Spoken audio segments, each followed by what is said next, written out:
I don't care.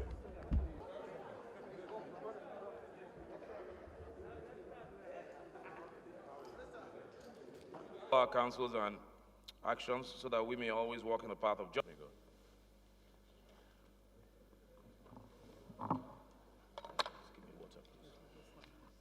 By the grace of God, I hold a mandate of the people of Etinan, Nsiribom, Surubium Federal Constituency of Akwa Ibom State.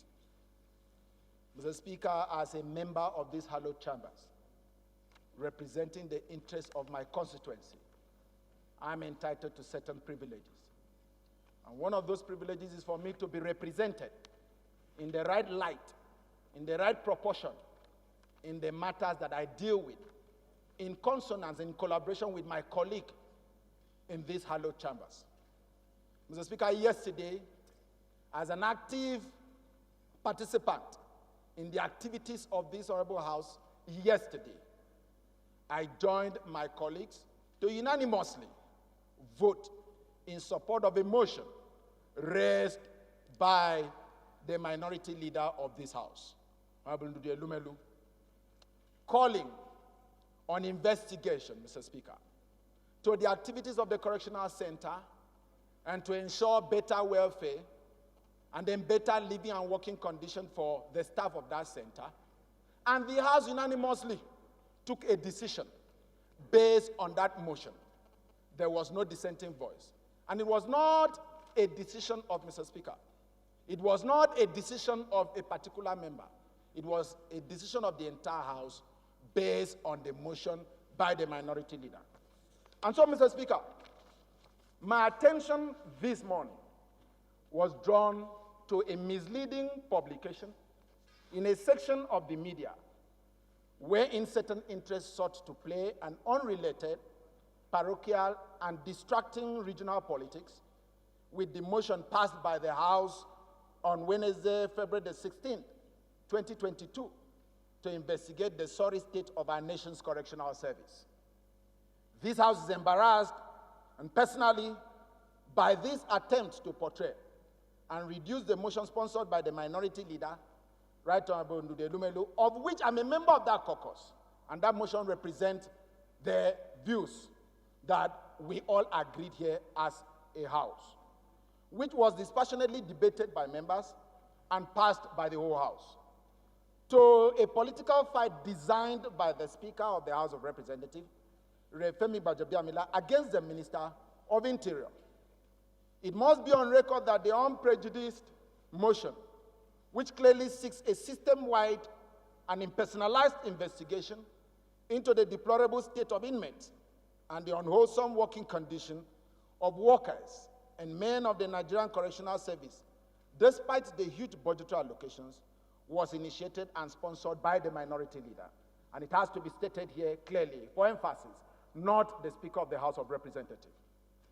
Thus, the credit for this courageous effort to sanitize the sector, which rightly belongs to the opposition, cannot under any guise and intent be transferred to the Speaker, Honorable Femi Gbajabiamila, notwithstanding him presiding. For emphasis, the minority leader's motion was sponsored and passed is direct in demanding an investigation into why the working conditions of staff as well as inmate welfare have deteriorated, notwithstanding the over 165 billion budget allocations to the service in the last 2 years. This is in addition to the ugly fact that the service operates obsolete and substandard weapons, leading to the death of correctional officers and men across the country, following attacks either on escort vehicles or custodial facilities, as evidenced by BBC report, despite the over 1 billion budget provision for prison biometrics, arms and ammunition in the 2020 and 2021 capital budget, among others. The House must therefore strongly condemn these attempts to politicize, detract, and divert public attention from the grave import of the motion by portraying it to be a political fight designed by the Speaker against the Minister of Interior. Mr. Speaker, permit me to say that this House, under your leadership, have taken legislative decisions arising from members' motion calling on government, ministry, department, and agencies to account for their actions and also justify the allocations given to them through appropriation. And permit me, Mr. Speaker, a few minutes to give a few of those instances to buttress my point, Mr. Speaker. Mr. Speaker, just a few days ago, a House from a motion by the Chief Whip, Honorable Mohammed Mugunu Taher, ordered an investigation into the importation of adulterated fuel and a suspension of companies involved. The question is, was it, Mr. Speaker, against those firms or against those people that we are asking to account? Mr. Speaker, on the 2nd of February 2022, following a motion by Rep. Ismail Tijani on the lopsided recruitment into the Nigerian Social Insurance Trust Fund, the House ordered an investigation of the agencies and other agencies under the Ministry of Labor and Productivity. The question now again is, was it a case of, Mr. Speaker, against the Minister of Labor and Productivity? Mr. Speaker, on the 26th day of January this year, the House set up an ad hoc committee to investigate the unclaimed funds in Nigerian commercial banks and the infraction by the Central Bank of Nigeria. This followed a motion by Rep. Daston Bagos. Mr. Speaker, the question is, and to the world, was this the Speaker against those banks or the Governor of Central Bank? Mr. Speaker, on the 24th day of November 2021, the House, presided by the Deputy Speaker, ordered an investigation into the non-implementation of the Presidential Youth Empowerment Scheme. This followed a motion by Rep. Mohammed Gudaji Kazaure, which was unanimously carried. Mr. Speaker, the coordinator of the scheme was invited to give account of the non-takeoff of the scheme, and the House was presided by the Deputy Speaker, the Right Honorable Idris Ahmed Wase. Was this again the case of the Deputy Speaker against the agencies involved or the coordinator of that program? And so, Mr. Speaker, a time has come that the responsibility or the duties of the House should not be accredited to an individual, that the decision of the House should be portrayed as the decision of the House. And I must say, Mr. Speaker, this is a personal note, and I believe that my constituency support me, that I am urging at this level, Mr. Speaker, that the opposition as embodied in the minority leaders who initiated the probe is not ready to be distracted and deterred from pursuing this investigation to a logical conclusion, because it represents a fight by Nigerians against the systemic rot in the correctional service. Nigerians are urged to disregard the publication and to urge those behind it to desist. And Mr. Speaker, we want to tell the world that no amount of propaganda and no amount of politics would deter us as members to stand by you and the leadership of this House to do what is right, to call the ministries, departments, and agencies that we have given allocation to through appropriation of this honorable House, assented to Mr. President, that we will always take the decision in the best interest of Nigerians. And what is the aspiration and the yearnings of Nigerians? That those who are given responsibility of office should be made to account. Mr. Speaker, we are asking at this point in time that the House should partner, and that has been our resolve, that the House should partner with the President of the Federal Republic of Nigeria where there is need to do so, and in the overall interest of Nigeria, for the benefit of the delivery of democracy dividends for Nigerians. And that the House leadership and the entire House has been doing in this ninth assembly, and nobody will deter us from doing that. And in doing so, the best way to partner is that when monies are given, so that the evidence of what Mr. President has done should be seen. When monies are given, Mr. Speaker, those monies should be made to be accounted by those who are given those budget allocation. So on a final note, Mr. Speaker, it is my privilege to be well represented. It was a decision I took. I did not join. I personally did not know about any fight between Mr. Speaker and any minister. And the decision I took yesterday is not joining Mr. Speaker to fight with any minister. It is a decision we took for the best interest of this country. On a lighter note, Mr. Speaker, why should I do so when I should be preparing my party to take over government in 2023, and then that you will be coming here, and then we will be able to accept and be with you, and then ask you to come over to the People's Democratic Party so that you can enjoy the benefit of the new government to rescue Nigeria. Thank you very much, and may God bless you, sir. You just had to finish on a partisan note. But that's understandable. That's understandable.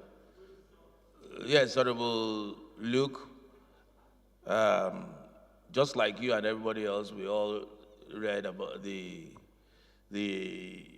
unfortunate slant that was given to a well-crafted, thought-out motion by the minority leader of the House of Representatives. And ordinarily, like many other such publications, I chose to ignore the insinuations that were being made. But since you brought it up, it's not just your privilege that has been breached. It's actually the privilege of the whole House. Because it's a way of gagging the House and stopping the House from doing its legitimate or carrying out its legitimate responsibilities. But like everything else, I believe these are things that we should ignore. These are things that we should ignore. And there will be many more of those, especially as we go into an election year. There will be many more such publications full of innuendos and lies and misinformation. And we cannot at every turn address such things. As important as this is, it has the potential of distracting us and wasting the time of the House. We've just spent 15 minutes listening to your wonderful and heartfelt presentation, and I hope that those who practice yellow journalism will take note of the things you have said. This House will not be distracted. These guys out there do more harm than good, and they seek to do nothing but sow discord between partners in government. But we will not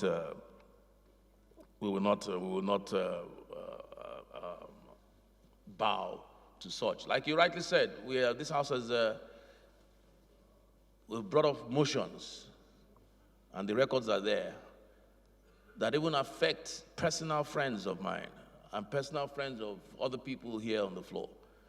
Our motions on the floor are not based on relationships. We swore to the Constitution to do only those things that will uphold us as a nation, and that's what we will continue to do. Unfortunately, you're damned if you do, you're damned if you don't. But we will not allow this to distract us. Let them continue to practice their journalism the way they know how to. But I believe Nigerians are discerning enough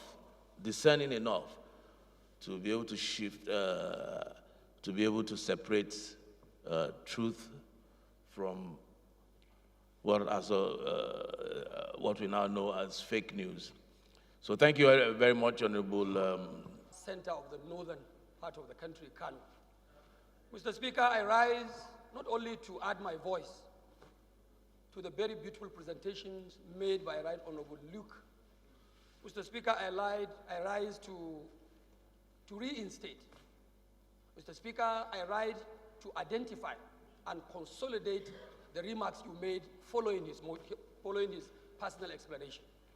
I want to say, Mr. Speaker, that the point he presented was not a personal explanation as an individual.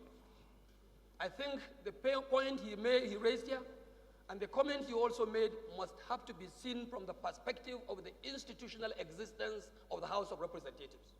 Mr. Speaker, I rise here today as leader of this honorable House, the 9th House of Representatives, which you proudly lead. That this kind of activities, actions and inactions by the so-called our colleagues in the media, I am proudly a media man. I am proudly a media man, and I repeat, I'm a media man. This kind of actions and inactions that have been deliberately perpetuated against institutional legislative responsibility of this institution, the National Assembly, as in the case of Nigeria, must be condemned in entirety. This was not the first time this House was misrepresented, sometimes on the basis of individual presentations on the floor of this House. Sometimes it has gone to the level even of decisions and resolutions taken and decided by the chair in the capacity of the Speaker of the House of Representatives. Mr. Speaker, we must have to collectively condemn these actions, not only call on such such baseless allegations to continue to stop them, not only to call on them to stop it. Mr. Speaker, I want to rise and also indulge the understanding of honorable members on this floor that we must go beyond verbal condemnation. This is democracy. We have the Constitution of the Federal Republic of Nigeria. We also have our own rules that govern our activities in the floor of the House of Representatives. These are what we call the rules of the games. And I believe the fourth estate of the realm, the media, which I said I proudly belong, no, they cannot be exceptional as per getting to comply with these set-down rules. Yellow journalism, petty journalism, discrediting journalism by mispresenting institutional positions is something that is left out within the content and the context of our laws in the land.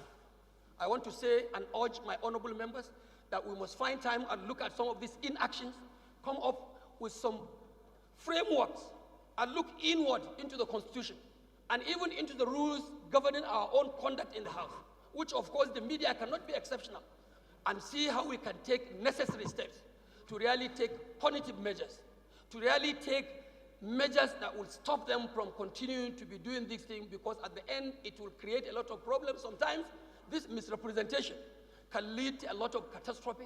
It can lead to disaster, because this time of fake news, this time of dangerous news, this time where news are being unnecessarily peddled out without basis, Nigerians must be protected.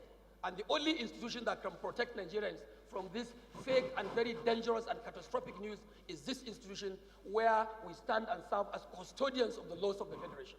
Mr. Speaker, I want to personally thank once again Honorable Luke, even though from the side of opposition, even though I'm also very skeptical as to whether he was actually doing that in the interest and overall interest of Nigeria or in the interest of the PDP, which I'm not sure. But at least from the surface of the things, he has done a very good job to protect this institution and to protect the person and the office of the Speaker of the House of Representatives and whoever is going to preside in this chair, including the Deputy Speaker. This House must rise to protect you, and we stand by you and behind you day and night to make sure that nobody is distracted, and this institution cannot be distracted in the discharge of our lawful responsibilities as members representing the entire people of the Federal Republic of Nigeria. Mr. Speaker, I thank you for your doggedness.